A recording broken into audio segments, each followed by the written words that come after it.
सर्वे भवन्ति सुखिनः, सर्वे शान्तिनिरामया, सर्वे भद्राणि पश्यन्तु मा कश्चित् दुःखभाग् भवेत्। जय माँ भगवती। माँ जगदम्बा की असीम कृपा से, करुणा और दिव्य आशीर्वाद से देवी भागवत महापुराण चैत्र मास की पावन कथा का 18वां अध्याय आज अत्यंत श्रद्धा, भक्ति और आत्मिक आनंद के साथ प्रारंभ हो रहा है। माँ भगवती केवल शक्ति का स्वरूप ही नहीं, वह ममता, करुणा और असीम प्रेम की। जब भक्त सच्चे हृदय से उन्हें पुकारता है तो माँ उसके जीवन के हर अंधकार को अपनी कृपा की ज्योति से अलौकिक कर देती है। कहते हैं, जो व्यक्ति श्रद्धा, विश्वास और प्रेम के साथ माँ की पावन कथा का श्रवण करता है, उसके जीवन में नकारात्मक दूर होने लगती है। उसके मन में भक्ति और विश्वास की ज्योति प्रज्वलित होती है और उसके जीवन में माँ भगवती की कृपा से सुख, शांति, मंगल का संचार होता है। तो प्रिय भक्तों, आप सभी ने जिस प्रेम, आस्था और समर्पण के साथ अब तक इन पावन कथाओं का श्रवण किया है, उसके लिए आप सभी को हृदय से कोटि कोटि धन्यवाद। माँ भगवती का दिव्य आशीर्वाद आपके जीवन को सदा सुख, समृद्धि और मंगल से भर दे। तो आइए भक्तों, सबसे पहले विघ्नहर्ता श्री गणेश जी का स्मरण करें, फिर श्रद्धा और भक्ति से जगत जननी माँ भगवती का ध्यान करें।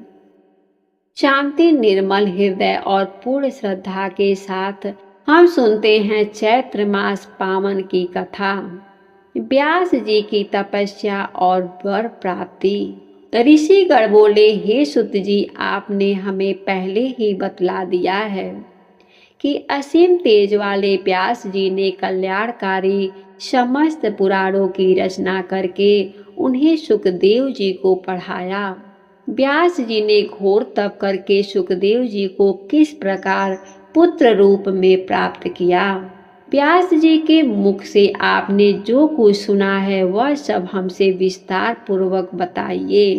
सुत जी बोले, सत्यवती पुत्र व्यास जी से जिस प्रकार योगी जनों में श्रेष्ठ साक्षात मुनि स्वरूप सुखदेव जी उत्पन्न हुए, उत्पत्ति के उस इतिहास को मैं आप लोगों को बता रहा हूँ।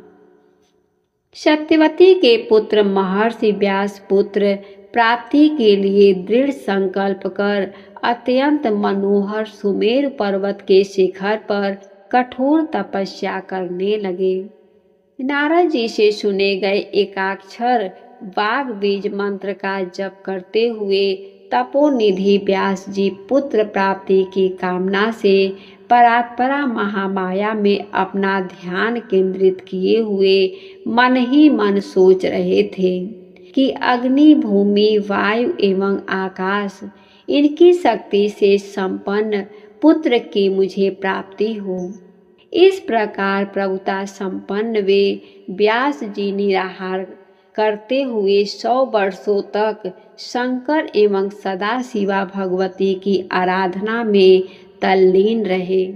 अनेक विचार करते हुए महर्षि व्यास इस निष्कर्ष पर पहुँचे कि शक्ति की सर्वत्र पूजनीय है। निर्बल प्राणी लोक में निंदा का पात्र होता है और शक्तिशाली की पूजा की जाती है।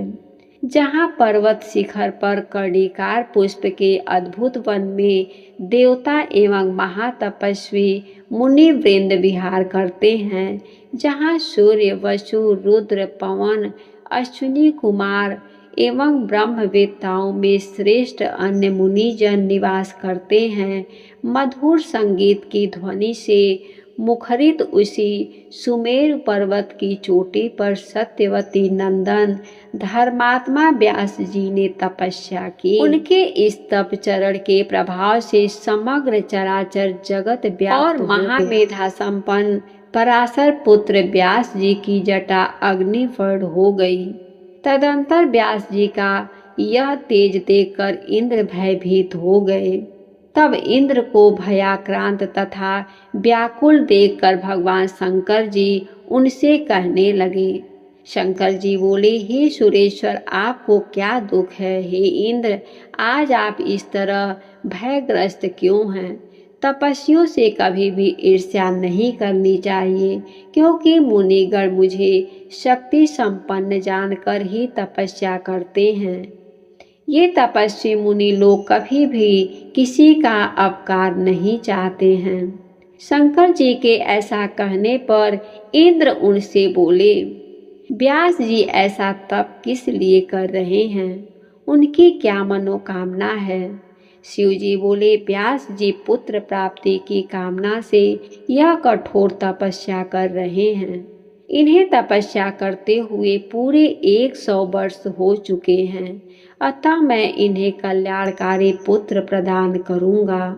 सुत जी बोले, दया भाव से युक्त प्रसन्न मुख वाले जगत गुरु भगवान शंकर इंद्र से ऐसा कहकर मुनि व्यास जी के पास जाकर बोले, हे वासी पुत्र, उठो, तुम्हें कल्याणकारी पुत्र अवश्य प्राप्त होगा। निष्पाप तुम्हारा वह पुत्र सभी प्रकार के तेजों से संपन्न, ज्ञानवान, यशस्वी और सभी लोगों का सदा अतिशय प्रिय, समस्त सात्विक गुणों से संपन्न तथा सत्य रूपी पराक्रम से युक्त होगा। सुत जी बोले, तब शूलपाणी शंकर जी का मधुर वचन सुनकर उन्हें प्रणाम कर द्वैपायन व्यास जी ने अपने आश्रम के लिए प्रस्थान किया। वहां पहुंचकर कई वर्षों तक घोर तप करने के कारण अतिशय शांत महर्षि व्यास अरणी में समाहित अग्नि को प्रकट करने की कामना से अरणी मंथन करने लगे। मंथन कर रखे व्यास जी के मन में उस समय महान चिंता हो रही थी। मंथन तथा अरणी के पारस्परिक संयोग प्रकटित अग्नि को देखकर व्यास जी के मन में अचानक पुत्रोत्पत्ति का विचार आया कि अरणी मंथन जनित अग्नि की भांति मुझे पुत्र कैसे उत्पन्न हो, क्योंकि पुत्र प्रदान करने वाली अरणी रूपी वह रूपवती उत्तम कुल में उत्पन्न तथा पतिव्रत युवती स्त्री मेरे पास है ही नहीं। साथ ही पैरों की श्रृंखला के समान स्त्री को मैं कैसे अंगीकार करूं? पुत्र उत्पन्न करने में कुशल और पतिव्रता धर्म के सदा तत्पर रहने वाली पत्नी मुझे कैसे मिले? पति परायण निगुण रूपवती कैसे भी स्त्री हो, वह सदा बंधन के कारण ही बनी रहती है। स्त्री सदा अपनी इच्छा के अनुसार सुख प्राप्त करना चाहती हैं। शंकर जी भी नित्य स्त्री के मोह फांस में फंसे रहते हैं। अतः अब मैं अत्यंत विषम गृहस्थाश्रम धर्म को किस प्रकार अंगीकार करूं? व्यास जी ऐसा विचार कर ही रहे थे कि आकाश के समीप में ही स्थित घृताची नामक अप्सरा उन्हें दृष्टिगोचर हुई। चंचल कटाक्ष वाली उस श्रेष्ठ अप्सरा को पास में ही स्थित देखकर कठोर नियम संयम धारण करने वाले व्यास जी शीघ्र ही काम बाढ़ से आहत अंगों वाले हो गए और सोचने लगे कि अब इस विषय संकट के समय मैं क्या करूं? धर्म के समक्ष इस दुर्जय काम वासना के वशीभूत होकर यदि मैं छल के लिए यहाँ उपस्थित होता हूँ, इस अप्सरा को स्वीकार करता हूँ, तो ऐसी स्थिति में महात्मा तथा तपस्वीगण मुझ काम शक्ति से विहल का यह उपहास करेंगे कि 100 वर्ष तक कठिन तपस्या करने के पश्चात भी एक अप्सरा को देखकर महातपस्वी व्यास इतने विवश कैसे हो गए। और फिर यदि इसमें अतुलनीय सुख हो तो ऐसी निंदा भी होती रहे, अर्थात उसकी उपेक्षा भी की जा सकती है।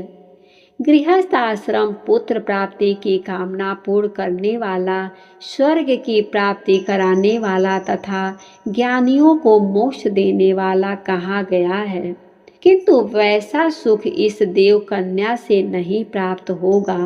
पूर्व काल में मैंने नारद जी से एक कथा सुनी थी, जिसमें राजा पुरखा उर्वशी के वशीभूत होकर के अत्यंत संकट में पड़ गए।